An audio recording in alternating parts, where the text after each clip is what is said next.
What's up, party people? It's your boy, OGP. I got the man Butters to the left side of my screen. I'm pointing over here to the air because that's how this camera shit works.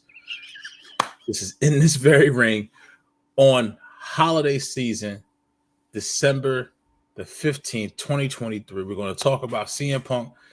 Was it the right decision to go to Raw? Talk about NXT Deadline. We'll talk about the SmackDown. We want to give you this WIW if you don't know what that means, this week in wrestling, and also the run-in. We're brought to you by Alonzi Travel, specialized in creating a vacation in your dreams at Disney Universal, wherever your heart calls to you. Let their talented team of travel experts create a custom vacation just for you. This is in this very ring on A2D. Let's go. What's up, my family? Listen, first-time listener, or you've been here the whole damn time. Hit that like, hit that subscribe, giddy up, let's go, no notes. That's my baby. That's my baby. We're going at it at 110%. I just want 5 minutes of happiness, please. Just give me 5 minutes. And they scored! They did it! Slap. What the hell was that? Oh, yeah! What the f*** are you talking about? What's up? Now we're back. Thank you for rocking with us. If you don't know, now you know. Like, share, subscribe. Do it all. Feed the algo. A2D on everything. And I really mean everything. YouTube, Facebook, Instagram, TikTok. We even got one of those. We may even be on Threads. I know Threads was a thing, but I don't know where it's at right now. But as I said in the intro, it's your boy OGP. We got Butters. This is in this very ring. So our poll question for tonight, the booking decision to put CM Punk to Raw, was that the right decision? And what I'm going to use, quote unquote, was best for business. Agree or disagree? Butters, the man, the myth, the legend. What say you? CM Punk signing Raw best for business. I would have to wholeheartedly 100%, 1000% agree with the poll because, I mean, let's be honest. After tonight, the end of tonight's, SmackDown, you can tell they've got way too many people to go against Roman right now that another one's just going to drown in the pool, so to speak. Right now, at least with Raw, yes, you've got Drew McIntyre in the picture. Sammy's possibly out. So now you've got CM Punk, maybe Cody, but then, Cody potentially going over to SmackDown to, finish the story with Roman. I mean, as of right now, yes, 100% best for business. Him signing with Punk, it's almost that it was obvious because he needed to get this storyline with Seth, even more going because, they had this heated rivalry before he came back. And now that he's back, the elephant in the room is not going to stand there for very long. He's going to plow through. So you might as well, get the ball rolling and get that feud going. Right.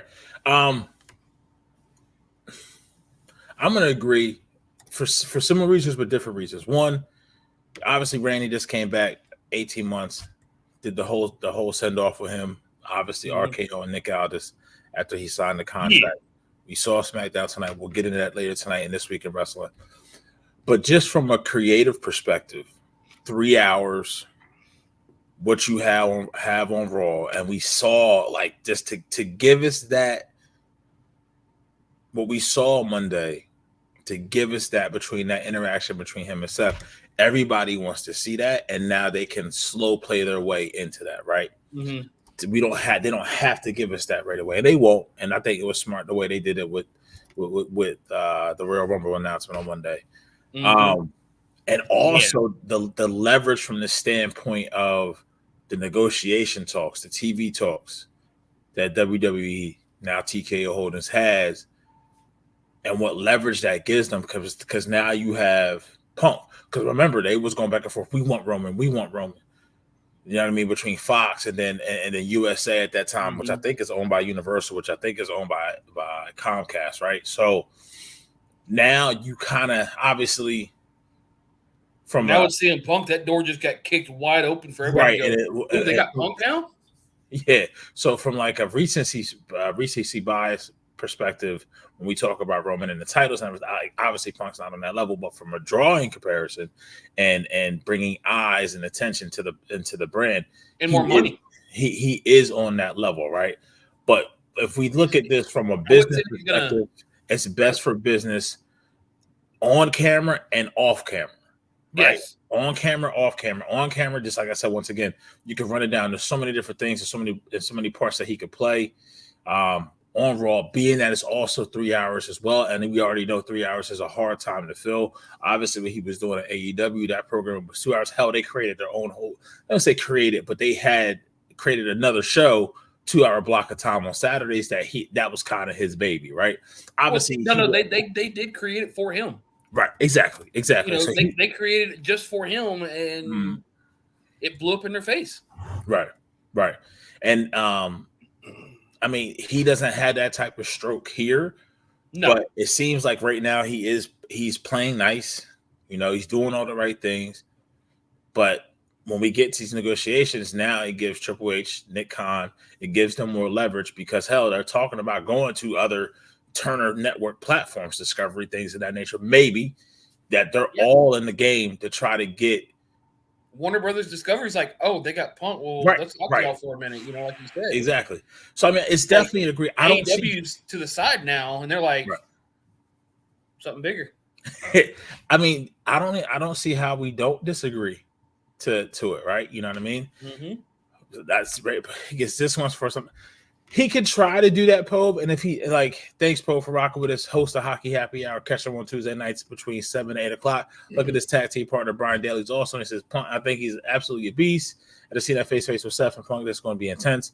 You're going to see more like that. It's just it's almost like Roman's your corporate guy. You could be the face of that, and that's more of your regular network. SmackDown's your regular network. Even though it's coming to USA next year, right? Still kind of the same thing where we're punking with Raw direction is going to be. So I think it's going to be a little bit more of an year show. I don't see Punk, you know, Post saying, you know, he gives him 6 months before shit goes down. I don't see it happening. You know, he knows what's going to happen. You know, he doesn't have that, like you said earlier, that stroke, that big pull that he did in AEW. Here, he's going to get put in his place. Right. You know, he's not going to be able to go, well, I want it my way. I want it, you know, yes, he's obviously they're going to talk about it. Right. But at the end of the day, he's going to listen because that's potentially, you know, this could potentially be his last shot. Right. And I'm glad this is his last hurrah, right? Like this is his last bridge, right? Unless something drastic happens. I get it, you know, Impact wanted him, but they're not going to be able to dish out the money that, you know, he would want for that. Right. And what did he say? What did he say his first night back on Raw? I'm not here to make friends. I'm here to make money. If that's the case, you only really have one show in town now that you can do that. And when he got upset with Jungle Boy at All In, when the Jungle Boy made the comments about the glass, that's because you were involved in creative, right? You were involved in a bigger picture. You were trying to create a culture in AEW that hadn't been there, where you don't have to do that here in WWE. You can literally just, you don't have to worry about anything else and just be a talent. Worry about your direction, the things that you're involved in, and that's it. Obviously, it's on a different level, so hopefully we get the best out of him now. That and if some of the stuff was true that, you know, he tried to give advice backstage in AEW and they just, you know, balk in his face over it. Whereas he's shown up at NXT, 2 or 3 times now, and they're all over him for, you know, for advice. Good. Falling at his feet. Yeah. Cora Jade must be in heaven. Braun Breaker better watch out. Nah, she'd have AJ to deal with. She got AJ to deal with. Hey, man, listen, you know, you never know. Nowadays, it may get crowded in the room, yo. It may get crowded, yo. I'm just saying, it may get crowded. Yeah, but, you know, you got so much, you know, they're all wanting, you know, to pick his brain, and he's over here. They're going to listen. They're going to take his advice, you know, because they want to move up to that next level, unlike people like Jungle Boy who just feel like, I want to do it my way. Right. You know, and then or, you know, Omega, the Bucks, you know, we're in charge. We should do it. You know, at least in WWE, everybody wants to work together. Yeah, and honestly, you bring up the Bucks and everything, the dynamic that was at AEW. That was weird because you had a power struggle of guys behind the camera that were on camera. The guys with the power in WWE are not on camera. Like no. I don't feel as if there's any type of clicks. There's an actual separation, right? In WWE from a talent perspective, that's going to go in. That can go in the Trips door and get Nick Khan's here and say, "Hey, I don't like this person. We need to do this." That's not going to happen. I would say the only real people you see, they're both backstage power and on, you see, on the show would be the GMs. Right. And that's a great point, just to kind of give you that on-screen filter of what the difference is between the two. Mm-hmm. That you have a creative GM who really isn't in charge of doing shit, right? From an actual creative perspective, but it's somebody you could use as a figurehead in storylines and things like that nature, and tell a story, right? So we'll see what it is, but I definitely think it was the best decision for business to put 100%. Punk on Raw. Like Dynasty says, he's absolutely agreed to the poll because Punk is always a promo guy, and it's nothing like that first segment on Raw. Bloodline is great, but unfortunately he has to deal with the cool down time to Friday, which is true, and that story's been being told for the past 2 years. You know what I mean? I think we'll get into this week in wrestling, but I think the seeds have been planted already for potential what's that word they call it? Mutiny, per se. In the bloodline? Oh, yeah. Per se. Which is kind of from what the mutiny could have been, say, 3, 6, 9, 12 months ago, to what ultimately we're going to end up getting from the people that we're going to get it from.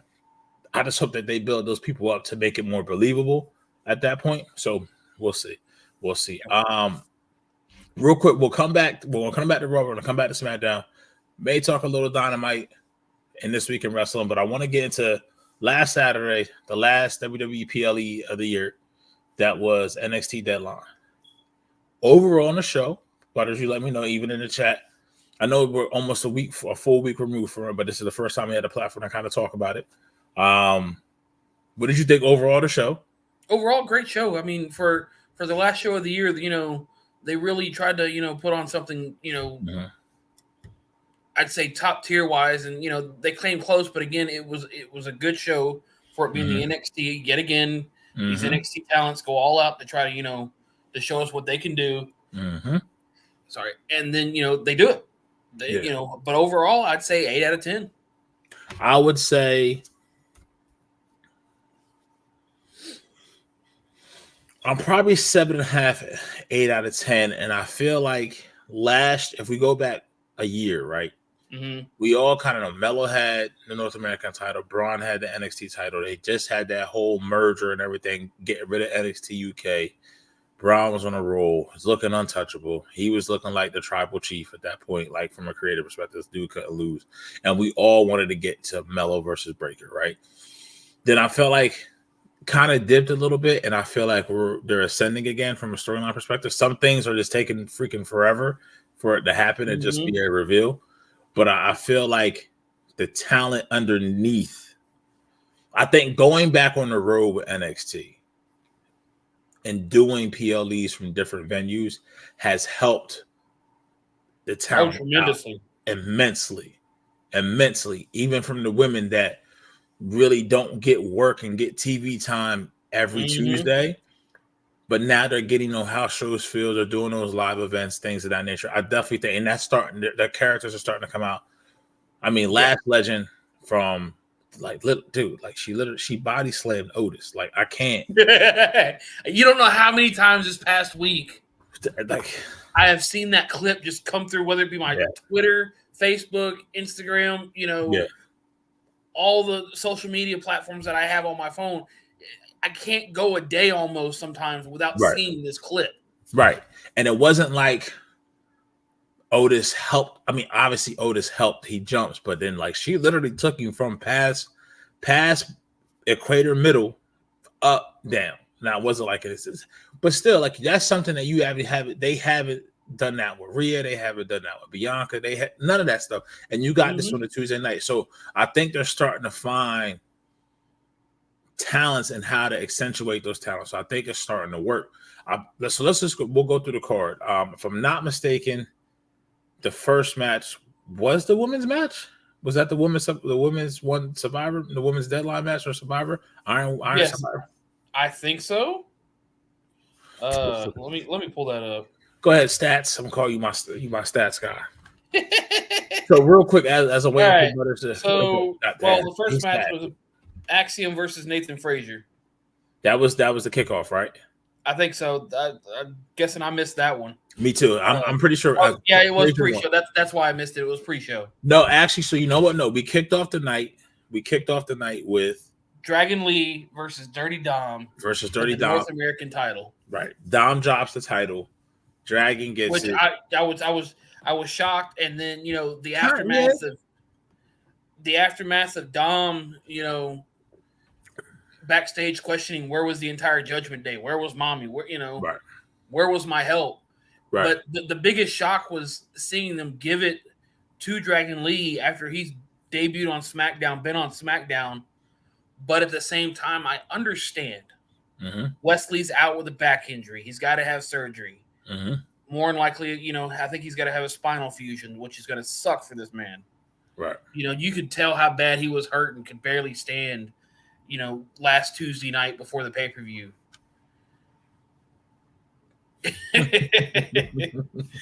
But honestly, it was a great match. Like I said, the shock factor of Dragon Lee actually winning it, I was like, okay, I'm impressed. Right. Because he's back on NXT for a hot minute. And that shows you that they were probably ready to put it back on Wes. And then let Dom kind of do his own thing. I think while Dom did elevate the NXT North American title, I also think it's time for us to see him with a main title or do something else more on I know they don't want to consider it like the main level, the upper level, but something to get more involved with that. And then hopefully Monday night, the Miz takes the IC title, and maybe Dom can go after that for a minute. Right. So next after that, what was the next match after that? Next after that was Blair Davenport. Oh, it was the Women's Iron Survivor Challenge match. So real quick before we go to that, I want to did it feel like I can't, Frank. I can't. We have Western Kentucky University's own Mr. Frank the Don Vespi on the back. These are things these private chats don't make me laugh in most cases, but tonight that's probably the first of many. One we can't even post either. Dear God. It seems like sometimes, and I know Dom gets credited for a lot of the intangibles in the ring, just kind of inherently knowing to do the little things. So for the most part, he was on point.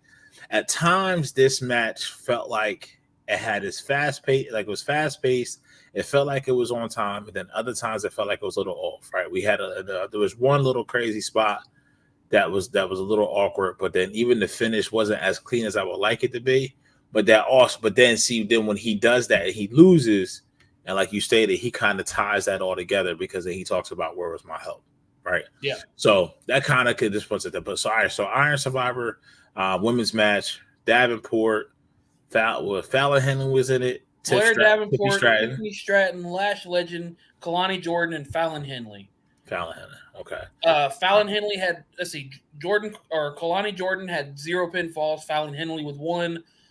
Tiffany Stratton with 1. Lash Legend with 2, and Blair Davenport coming out on top with that 3 pins. 3 pins. Now this right here felt like out of both. I'm gonna go ahead and say it, out of both Iron Survivor matches, this felt like the true definition of the Iron Survivor match, right. Especially that we got last year.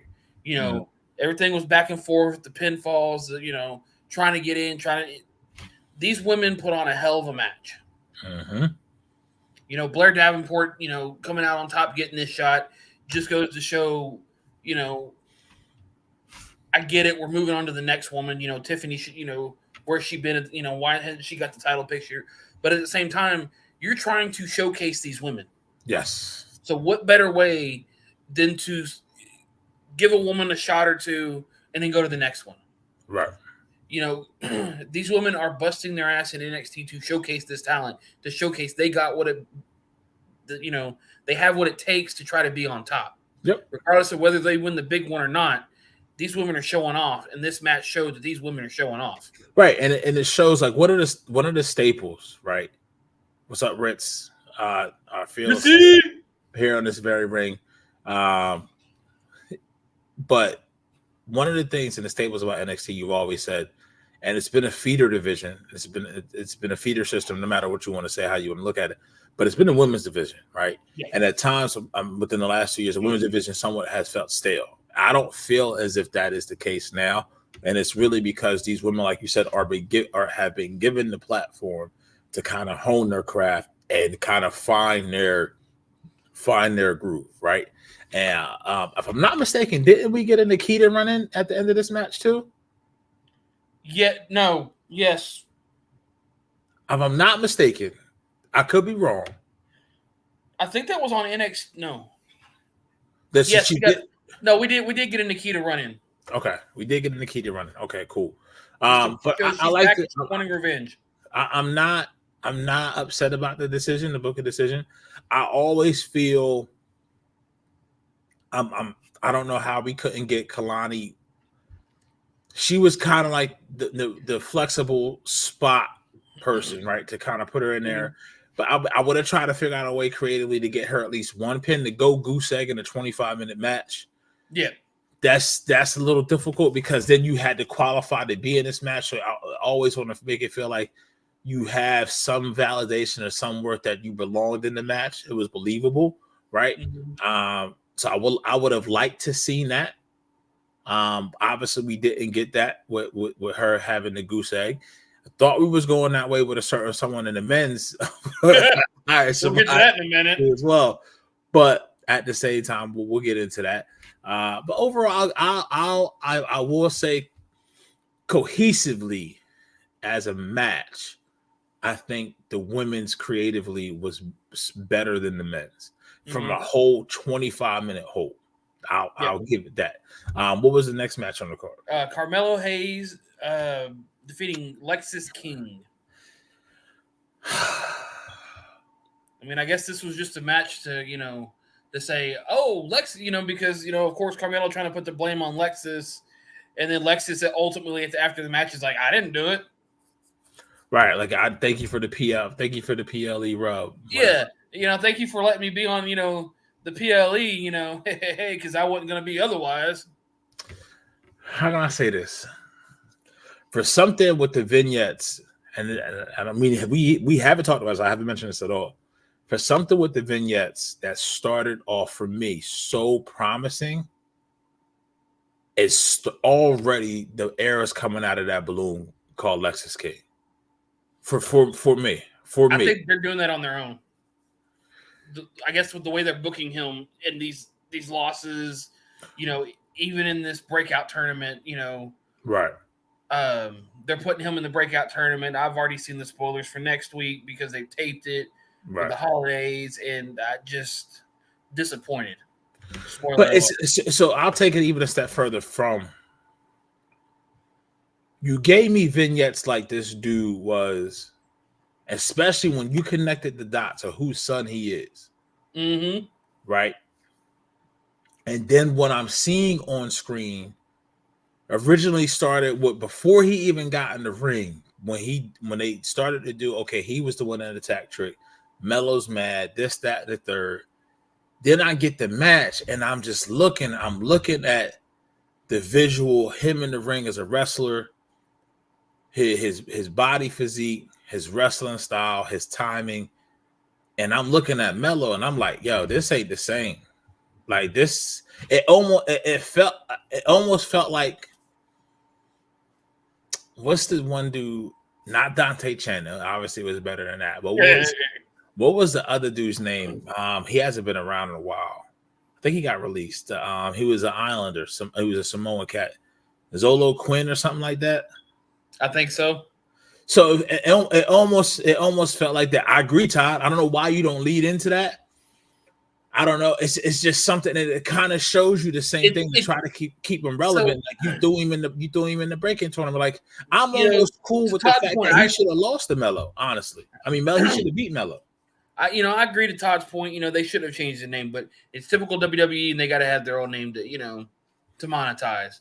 But you here, to your point though, Pete, you let everybody know this is Brian Pillman's son. Yes, this is Junior, but we're not going to call him Junior. Right. We're going to name him after his sisters. Right. Which is, I get that, but it's just at the same time he should be called that. His legacy. Right. I get it. You didn't do that with Kurt Hennig's kid. You didn't do that with some of these others, but it's like give them their heritage, give them their name. Right. Rich makes a good point. Yep. Look at Charlotte. She kept her last name in her lineage, and she has done great. Every generational talent has come with a different name, has flopped. So here's the thing. When you say the words, I get what you're saying, but generational talent, he's not there. I almost wish they would have kept him out of the ring. Do with him what you're doing with Jade. Obviously, it's different reasoning, but they could have been very selective with his matches and just feed him guys that they didn't want. Almost to the point where, you know what? Don't even give me Mellow Lexus King at that point. Give it free. Just keep him far away, because the visual of it in the ring isn't the same. You could have really just kept giving it, put him in a breakout tournament. Put him in a breakout tournament, right? And then just kind of have him do his promos, do a couple more vignettes, whatever you want to call it. Put him. I think the breakout tournament would have been a perfect spot and a perfect introduction for him, because then from there, when you do those vignettes, you're saying introduce him in the breakout tournament? Yes, because at that point, then when you do the vignettes and then you do the thing with Mello, it almost seems like he was already on that level, and he's not. He's not on Mello's level. That's the thing. Is exactly Mello outpaced him 10-1. Right. If you put him in the breakout tournament, then that's okay, cool, and you could tell they already kind of see it, because he forced his way into the tournament. Put up Ritz's next.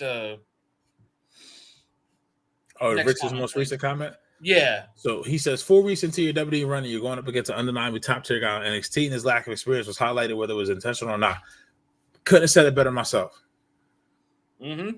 Couldn't have said it better myself, because then after that, like we said, they're doing an introduction for the men's breakout tournament. Boom, here he comes. He interjects himself. And he sounded like a simp on the mic afterwards. Hey, you may have got me tonight, but I wasn't even me who attacked Trick. But thank you for the PLE spotlight. What? Like, what are we doing here? And once again, I will say this. Out of all this, and even what we're going to now, when we talk about this week of wrestling, we'll talk about NXT, what happened on Tuesday. I don't know what we're doing with Mello in NXT. It's all over the place. Just because he's your most ready guy, right? Doesn't mean you need to have him. His creative direction is it's either slow or it's all over the place, and it's just like, yo, let my man stand on his own 2 feet, talk about what he did, and handle his business. So, all right, but I don't know what was after that. The men's Iron Survivor Challenge. Boy, oh boy, this match started out great. Was looking great. Braun Breaker at one point coming in and instantly getting 3 pins, dominating the match. To no surprise, because it's Braun freaking Breaker. I was like, okay, that's believable. For Braun to just come in, spear. 1, 2, 3, all right, cool. It's Braun. Match keeps going. You're like, all right, cool. We get some pinfalls here and there with True Iron Survivor, And then there's Carmelo with nothing. Great. We're about to have another 0, count kind of guy. Last, minute and a half? All hell went loose. Trick Williams, 1, 2, 3, 4. Knock him out of the door. Yep. I mean, even with that's where it looked like I'm literally in our Facebook group chat, and I'm literally to the point where I'm about to say, at that point, why do you even have Trick in the match? And then when that was the first pinfall, like it was it happened so fast, I had to delete I'm glad I didn't hit send. I'm so glad I did hit said, because I was literally about to say, like, why you even had Trick in the match at this point? You know what I mean? I was watching it at the comic book shop, Cards and Comics Connection. Shout out to them. And I look away for a moment, was talking to somebody about something, turn around, all of a sudden I see Trick Williams with the win. Right. I said, wait a minute, I just seen him at 0. So I, of course, had to go back and watch it, but I'm like, where did the 4 come out of nowhere? Dude. Match was almost over. Right. But like from his move set and how he performed the moves, it was believable from the standpoint of trying to get somebody down for 3 seconds real quick, because at that point in the match, it was 23 minutes, 30 seconds in, right? Mm-hmm. But I love, that's why I said when we talked about the women's Iron Survivor match, right? As I said, collectively that match was better. This finish though was done so well, almost to the point where like Rich said off when we were talking, he's like, did that last 90 seconds just kill like the whole gimmick of the match? And I don't think it was, because that's the first one we've seen like that. The first finish we've seen like that. And then I think this is only the second time they've done this. This is the second annual, right? That they've done this. Yes. So I mean, you could almost say it's believable in the aspect that, to your point, that they've been almost 25 minutes in. Most of these guys are dog tired. They're right. worn out to the point where hit the finisher or hit a big move, 1, 2, 3. All right, move on to the next one, 1, 2, 3, and so on and so forth until 4, and then it's like, oh, crap. Right. But I don't know. But then we get the thing at the end where he's standing there. We'll get to that, but I don't know. Breaker coming in, that was believable. You said that so well. Coming in, 3 spears, boom, boom, boom, pinfall, believable, right? Mm-hmm. But yeah, I don't know. It was weird. I love the finish. How we got there. I still think you get the same thing if you give Trick his pins during the match, and then he gets that final one within the last 10 seconds, similar to the way they did it with Davenport, right? I still think it still would have meant the same.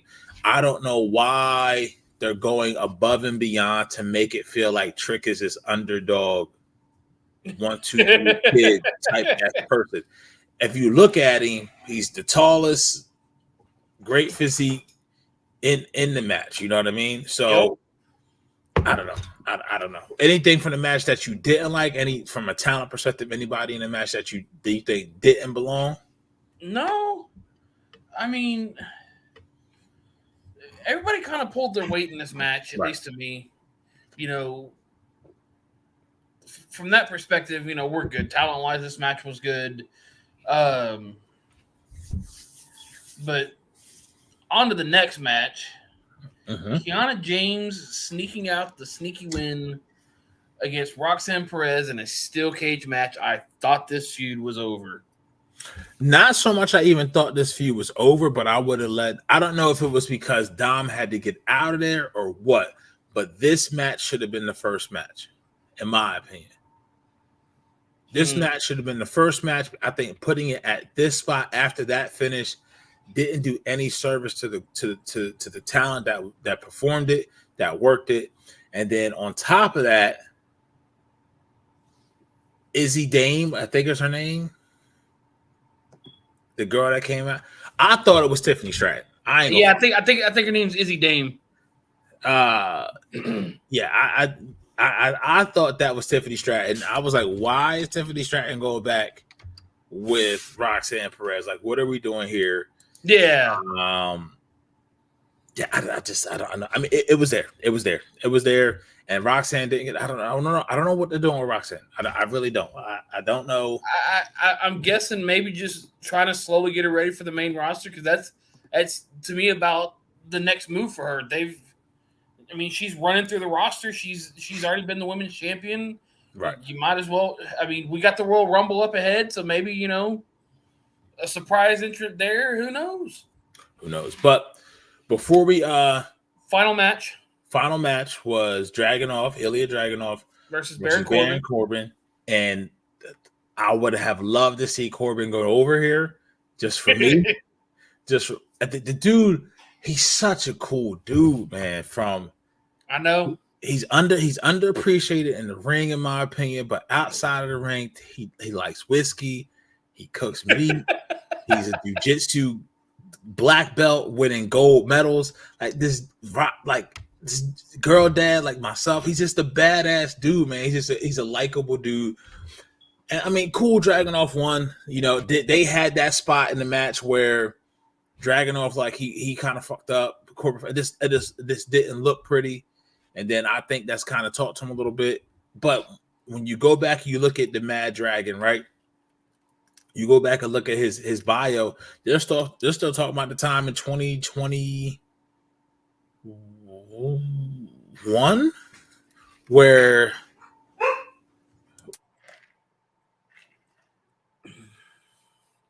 where in 2021 where he took the NXT UK title off of Gunther. That was that was over a 2-year reign. So I get it from what the direction you just put the title on him. So you want to have a successful title for the defense. I just don't know about use Corbin there. I like them using Corbin as an enhancement talent, but I think he deserves better than that, in my opinion. I don't know about how you feel with that. I mean, I'd like to see him win a title at least once. Yes. But as an enhancement talent right now, I'm cool with it. I mean, the man keeps putting on good matches, so keep it up. Right. I mean, overall, Deadline itself, once again, 7.5 out of 10 for me. I think you said 8 out of 10. Good way to end off the year for WWE with the PLE. Yep. Before we jump into This Week in Wrestling, we're going to pay some bills real quick. We're going to all of our sponsors, and then we'll be right back. We'll get into This Week in Wrestling. Royal Billiard and Recreation, proudly celebrating 40 years and our new, bigger showroom. Twice the size and twice the fun. More pool tables by Olhausen. More dartboard sets, including custom reclaimed backboards. More bar and kitchen stools that can change a room. And more bars, including pre-built and custom. Hot tubs, skee ball, shuffleboard, outdoor, and fun. Royal Billiard and Recreation, your ultimate game room store. Now located on Bethlehem Pike in Colmar.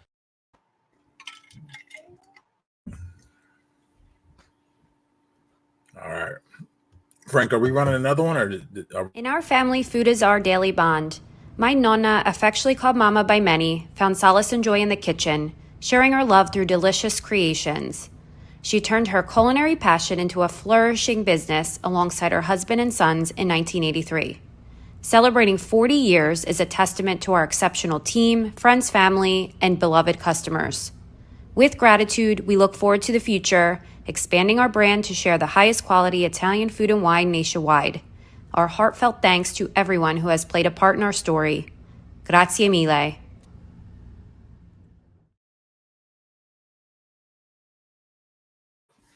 Hats.com is the premier destination for quality and fashion-forward hats and more, with designs for every style and trend. Locally based and run by Philly sports team fanatics, Hats.com can help you elevate your hat john. Utilize the easy-to-use guides at Hats.com to find your perfect size and style, and shipping and returns are free. Hats.com. Find yourself in a hat. Use code Philly for 15% off your order. Hats.com. All right. Thanks to all our sponsors, Royal Billiards, Carlino's, Hats.com. If you're in the area, if you're not, you can get their stuff anywhere. I think Carlino ships their foods out. Hats.com. Even if you're in, Todd Womack is in Germany, I think still. He's been in Germany since Obama's second term. I don't fucking know. He's been there for, it feels like he's been over there forever, bro. He could get a hat over there. Use the promo code Philly. Royal Billiards, they ship anywhere. Get yourself a hot tub, a pool table, whatever you want, bar stools. Doesn't matter. But we'll get into TWIW, This Week in Wrestling. We'll start off with Monday Night Raw. Thought it was a great Raw. Damian Hernandez says, no offense or disrespect to Cody Rhodes. He's one of the 4 GOATs and definitely Hall of Famer. But we already saw the story of Rhodes and Reigns. WWE messed it up with the Punk Live his story. Listen, I don't give a. They walked into a main event for WrestleMania 40 with now having Punk there because the heat between Punk and Seth really, I don't think it's more Punk versus Seth. It's really Seth versus Punk. I think the heat is more now on Seth's side. That's real. That's legit. So that'll give you the best on camera because there's a little friction there off camera, right? So I think there is your night one main event: CM Punk versus Seth Rollins for the World Heavyweight title. You can't get no bigger than that for a night one main event. No, you can't. And it almost like the whole situation with Punk kind of just right timing. Hopefully he stays healthy. Yep. Because obviously we kind of see him break down a little bit, but now you don't need if you smell what you cooking now. You don't need that now. Like this Mania doesn't need that. You have enough already. Mm-hmm. Right. So, but I like the role overall. I think it was Drew. Jay came out, had the match with Drew. That was cool. Yep. Obviously, I don't know. I don't like. I thought Drew was Judgment Day. He's not. He's just being a rogue, crazy Celtic warrior on his own. Yes, he's just being a rogue asshole. I mean, but in real life, like I always say this, right? In anything that you do, whether it's from employment, any relationships, if you get a platform like this, if you got the chance to show your personality, your true self, and just be you, if you could find a way to be yourself, that's going to be the best version of yourself in anything you do. And honestly, like Drew is just a believable dude. Like I've always said, it's like when it comes to size, physique, it's like he has the best physical physique for a male talent in WWE, in my opinion. Because he's 6'4", 6'5", maybe 6'6", but he fills out the frame. If you go back and watch Drew, first Drew when he was a chosen one to what he is now, it's night and day difference, dude. Like it's like it's night and day difference. But I like the role overall. I think that was a highlight of the first hour. Second hour, obviously. Cody versus Shinsuke, of course, more than likely going to another bout. Right. You know, with that big mist and to end it. Mm-hmm. And then obviously, so I forget what the main event was. The main event, the tag titles? No, the tag titles are Monday night. Let me see what the main event was real quick. What was the main event? Oh, Cody Rhodes versus Nakamura. Oh, that was the main event. Okay. No, so the IC title and the tag titles on the line this Monday night coming up. Okay. No women's WrestleMania main event this year, and if they don't like it, then I'm sorry. The stories are big enough, and we ain't giving out handouts there. We're not no more handouts. Like, I was about to say you can have them co-main event, be the match before the main event because the women, they are big enough to do it. It's just unfortunately this year's storylines for the two main events, right, almost transcend what these women are doing this year. Right, exactly. But the biggest thing from Raw was 9:00 hour. Punk comes out, does the whole thing. Signs and announces that appears, and then you hear Seth's Rollins. You hear Seth's music hit, and honestly, we had this thing. If you're doing play-by-play or announcing, or you're doing a podcast, something like that, and you just lay out, right? You just lay out. You don't say anything. You just let the visual let the moment be the moment, right? Well, that's kind of what Punk did. Punk came out, did his thing. I'm in the Rumble, signing the Raw. Seth music hits. We all seen it by now, and then Punk just let Seth just berate him. He told him how he felt. There was no ifs, ands, or buts about it. Where he stood, he says, "I'm gonna make this perfectly clear. I hate you." Don't ever call this home. This is my home. This is what I did.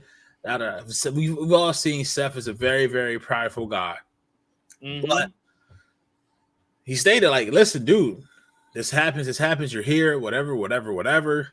That's all well and good. But this is how I feel towards you, right? And it was almost one of those things where as soon as you heard his music hit, before he even said a word, because of his reaction when he debuted, because of the things now that how the IWC is, you kind of know how these two dudes feel about each other, or how Seth primarily feels about Punk. And you was just like, ooh, buddy, where is this going to end up? And I think for that very first interaction, that was that was cool. Like Punk said, he's like, this is your one pass where I'm not cool. I laid out for you, not saying anything else, had whatever, but I'm signing Raw, I'm entering the Rumble. You may be the one I go after if you're still the champion at that time. You know what I mean? So I liked it. Raw was cool. 3 hours once again. It's a tough time to fill, but now they got so much talent with it. And the Creed brothers, once again, Julius Creed. If they can get this man to talk, or if they can get him a mouthpiece, but from in the ring, was the last week he did 7 kip-ups in a row, 20 minutes into the match, and I'm like, dude, like I can't. You know what I mean? I can't do one. It's not one. I can't even. My mind won't even let me think about doing it. But just to see a dude in that point in the match to do him where unassisted too. Like he could just go like WrestleMania 50, WrestleMania 45 main event, Julius Creed versus Gunther. At that point for the whatever title it is. Book it. It's going to be a workhorse match. 2 brutal guys. It's going at it very physical. Tuesday night, NXT. Why are we taking so long just to let us know that Melo was the one that attacked Trick? I don't know why they're dragging this out. It's the same question in AEW with the Devil. Why are we taking so long for the big reveal? You literally both running damn near the same storyline. Who's behind the like just give us it already. It's been how long? What, couple months, 3 months, 4 months for each of these? Yeah. We're done. Yes. Give it to us. I don't understand it at all. At least one of them we know who the damn culprit is. The other one we're just in anticipation of who the hell's the actual surprise. Well, the Devil, even though it's being dragged out, and you still don't have you have an inkling, but there's nothing that has been telling you who it is. NXT, we know who the fuck, we know who did we what. We know who did it, bro. It's AEW's the Devil. We're in anticipation. Who the hell is it? Right. We're like NXT, like, so this leads to how NXT went off the air with Deadline. Ilja in the ring with the title. Trick comes out. Then Melo comes out. For what? And then the camera goes to black. It was almost like they keep teasing it. We know what you teasing, but like, let's just give it to me already. Yeah. You feel what I'm saying? And then Tuesday night, Melo accidentally, whacking Trick with the belt. Like, bro, again, just give it to me. And then you try to sell me the story that it's Ilja who attacked you because he know you could do this and this, but yet he the one with the NXT title. Like, you think somebody that's that spiteful? And here's my thing. I want to say this, and I want to be very, very extremely clear. I don't like this shit from the get-go. I don't even like the fact that they took the title off of Melo for one, but then you take it off of him to do this. When you whole time this whole friction started because you thought Trick was going to be the one to turn. Mm-hmm. Melo didn't, and then what you got going on with Melo on SmackDown now, I don't understand why we're here. Why like how we got here? Like, stick him to one point. Like, I understand the United States title tournament. This really could have been your door to open to say, here, you're now on SmackDown. You're now on the main roster. No. Right. Instead, we now have, here's your main roster debut. We still got a storyline going over here. We don't know how far we're going to take you into this tournament, but you still got a storyline over here, whether we're going to reveal it or not anytime soon. Right.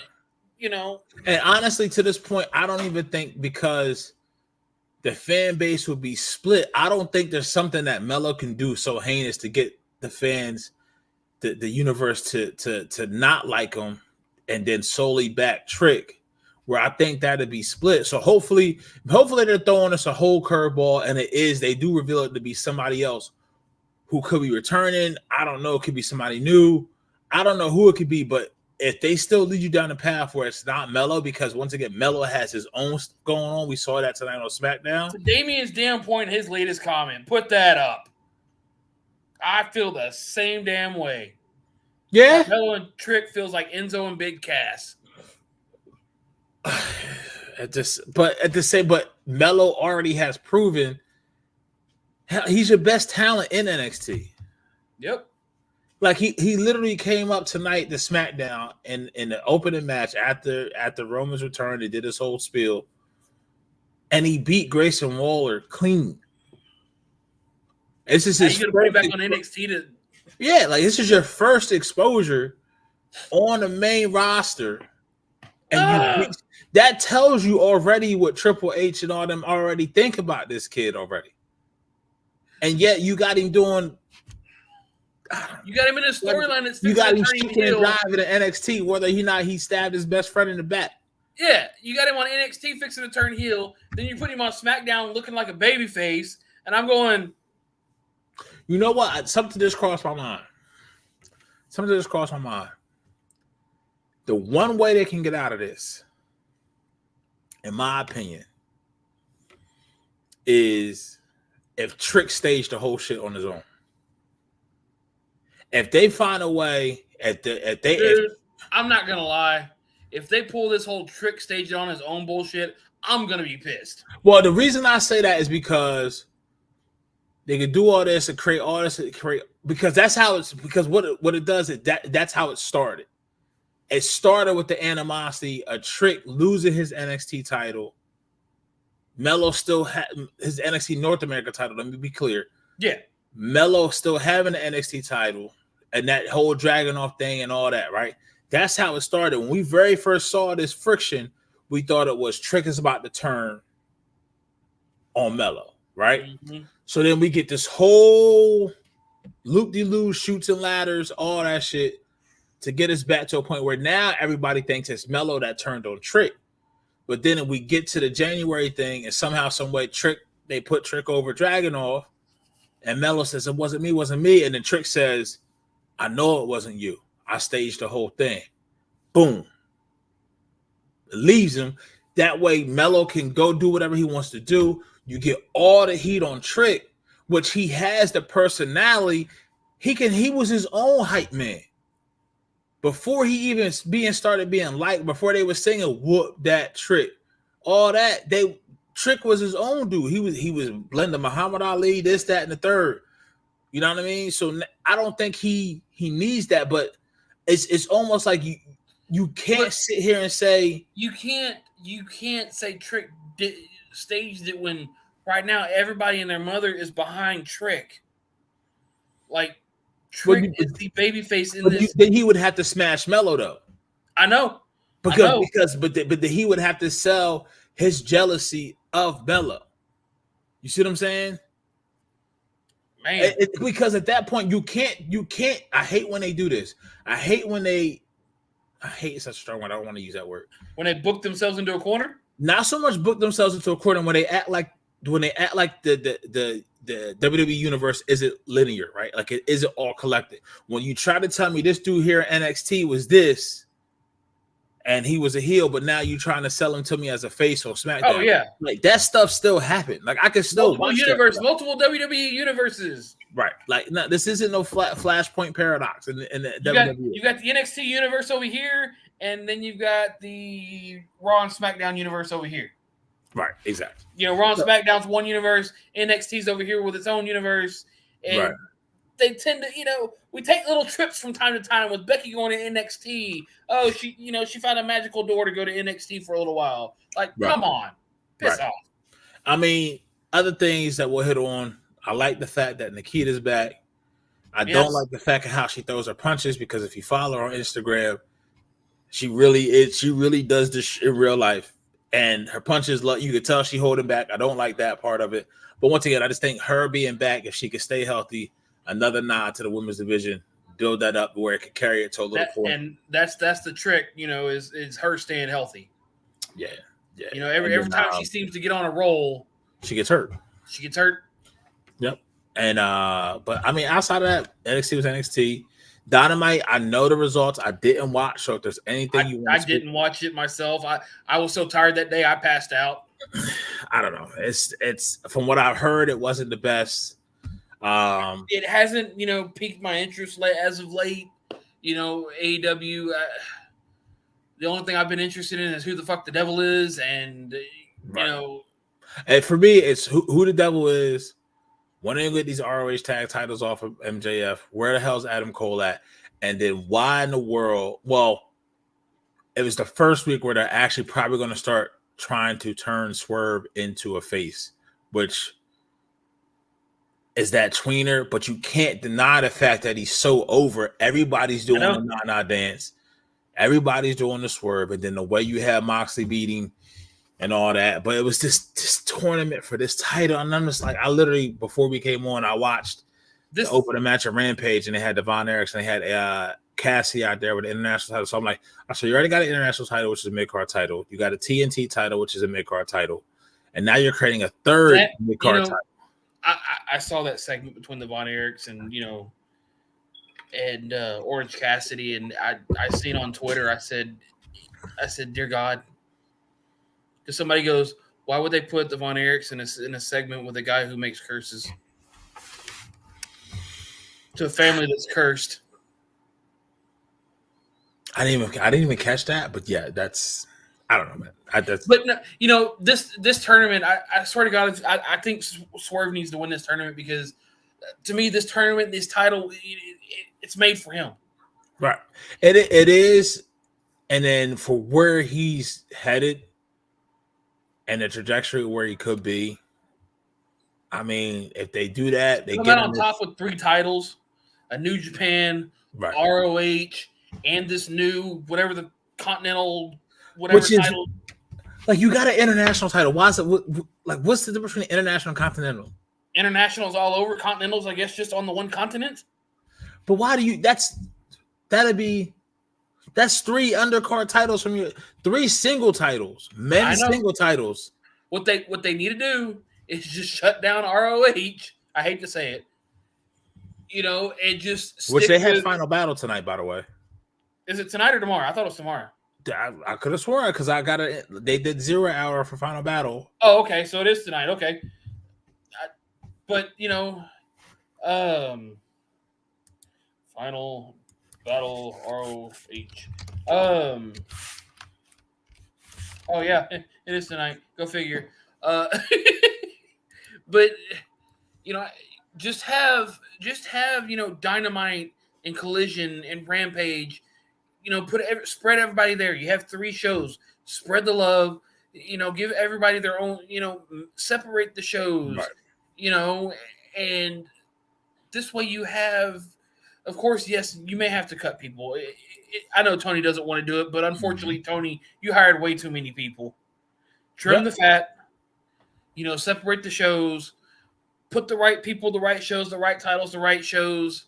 You can make your Continental title your world title for. Collision, and have Swerve over there, dominating that show. Just do something, Tony. You're starting to lose. Yeah.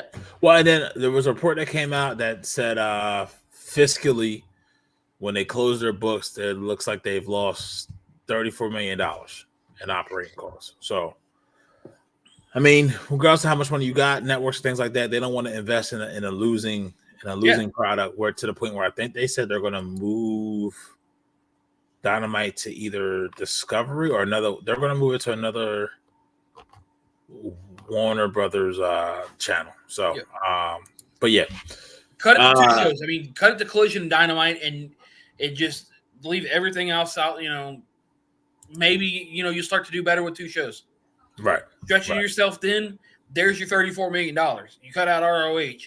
You cut out, Rampage, and you just spread it onto 2 shows, and I guarantee you start making money again. Okay. Tonight, SmackDown. We already talked about Melo, and we'll talk about it. I know we're bringing it up in the chat a while. Charlotte Flair reported about little less than an hour ago, out 9 months. Knee injury, not ideal, and hence why we won't probably have a women's main event at WrestleMania, because she's not around. It sucks that you might get one in Becky versus Rhea. I would love to see that kick off tonight. I don't think that needs to close the night. But other than that, yeah, no. It sucks to be out. You just came back 9 months, being out 9 months. That puts her back around Survivor Series next year. Right. Like, damn that. No, not Survivor Series. I'm sorry. Just after SummerSlam. Yeah. It's about September, roughly. Even Roman coming back, he looks slimmer. I don't know if he got a little leaner. He probably did. I'm so tired of Roman just leaving and coming back when he wants. I get it's in your contract. Yeah, I mean that's we would all love to have that though. That's why I can't fault the man for being able to work it into his contract where he doesn't have to be there 2 or 3 weeks, but it does elevate. It does elevate the guys underneath him for regular stuff. Sucks we got Orton and Jimmy 2 weeks in a row. Solo Sikoa being the next tribal chief, Jimmy not taking it, where I think at this point the two brothers will stick together. But like I said before, the mutiny at that point for what it could have been to what it is now. Your favorite words back. Right. It is what it is. Yeet. Good to see the Kabuki Warriors back together again. Yeah. No, and then, the thought of them challenging for the women's, tag team championship, Damage Control holding all the gold would be interesting. Yeah, and then what's the one thing I'm missing I wanted to talk about? AJ Styles coming back. Phenomenal forearm on Roman, but then hits LA Knight with a clothesline. I'll say this. If a dude comes out of nowhere, he got black gloves on, black armband, and black forearm pad, and black jeans, and black boots, he probably ain't up to no good, fam. Well, I think part of what to do, if you watch closely in that segment, LA Knight did rush in and push AJ to the side when trying, taunting Roman Reigns at the end of all that. So I get it. AJ probably took that wrong, and but I'll say at this. the same time, I do agree. I do agree to what you're saying. Somebody coming out dressed in all black is probably up to no good. Yeah. And Orton looks great. I mean, I don't know how you, I don't 100%. This is the best shape. He's probably like physique wise is just looking healthy. He looking healthy. Yes, Marley. That's the way I was trying to say it without saying it. Marley says AJ Styles definitely had black Air Force One energy. So Butters, if you ever get approached by a group of guys and they got black Air Force Ones on, listen, fam, just turn around, go back to your car, wherever you was headed, exit stage right. That's all I'm gonna tell you. Because it ain't nothing good. Exit stage right, brother. I have to keep that in mind. Yeah, I mean that's kind of it for this week in wrestling. Running wise, I really don't have too much, man. I mean, January 27th can't come fast enough. We did get announced that CM Punk's first couple matches are going to be on this holiday tour. I think the first one is in Madison Square Garden. Yep. December 26th against Dominic Mysterio, which I think is great for Dom, which I think is great for Punk. I know we didn't kind of talk about the whole Judgment Day situation, but that's kind of imploded in itself, things of that nature. And also, obviously, I think everything that's transpired and where we're at right now ensures a cash-in for Damian post-Mania, because I don't think you don't want anything to get in the way of what you already kind of have laid in front of you, right? So I think that's definitely post-Mania, but I don't know. You could do it now and just have Seth get the title back. Yeah, but see, that to me, that's a waste. That's why I don't want to do it. Yeah, that's why I'd rather just wait. All you're doing is seeing how Damian would do with the title, and if he does good enough, then later on down the line, you give it back to him. I'm almost to the point where if you want to do this, you could get me to Mania, right? And you get me to the point where Judgment Day is imploding somewhat to a point. Damian still thinks he's doing whatever. And Chrome would probably kill me for what I'm about to say now. But you give me a match at Mania where it's the Money in the Bank briefcase on the line. It's Damian Priest by himself versus Dominic Mysterio. I already know. If Chrome probably is the hairs on the back of Chrome's neck probably just stood up somewhere, because I think that's another way you can elevate something to have it on the line. Because once again, you're not the people. Listen, If you have any doubt about what the main events of WrestleMania Night 1 and Night 2 are going to be, listen. Night 2, Cody versus Roman. Night 1, Seth versus Punk. Those are your title matches. Those are going to be your closeout matches. So there you go. Everything else will fall in place. But that's why I'm saying you're probably going to have Gunther versus Brock for the IC title. And then you add this other element where the money, because the Money in the Bank briefcase has never been contested. It's been contested in a ladder match at Mania, but the briefcase itself has never been contested at Mania. And when you had this power struggle within the Judgment Day, there you go. And I still want them to keep the tag titles at that point. I actually would like to see Damian get kicked out and still be the tag team champion. So that way it'd be Finn and JD. You see what I'm saying? And then you can have the struggle, whatever, and go from there. Because I think this next year we kind of saw Dom coming to his own. But now 2024, I would want to see Dom coming to his own from a standpoint of like, stop being a sub and start being what your name is. Start being a Dom. Yeah. You know what I mean? You feel what I'm saying? Stop being submissive. Start being on the same level. Start to assert yourself. And you know what I mean? I wish he would start looking like he eating healthy too. Because the boy like a fucking pencil, bitch. How you look? Real quick, Damien Hernandez brought up a question. Which is a bigger loss, WWE losing Charlotte Flair or AEW losing Kenny Omega? Because Kenny Omega is out. He was diagnosed with diverticulitis, so he will be out for a hot minute.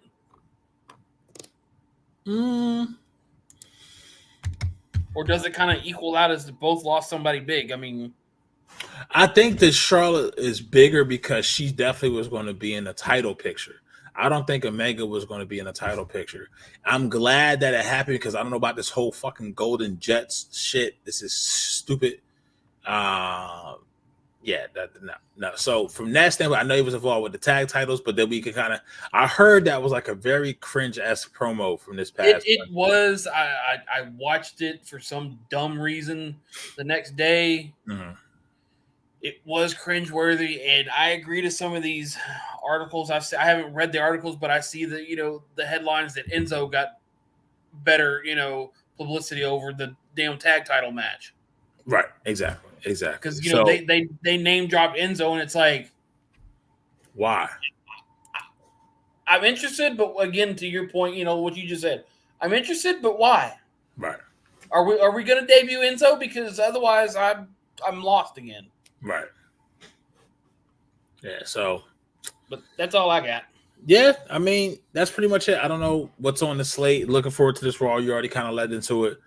Tag title match: Creed Brothers versus Judgment Day.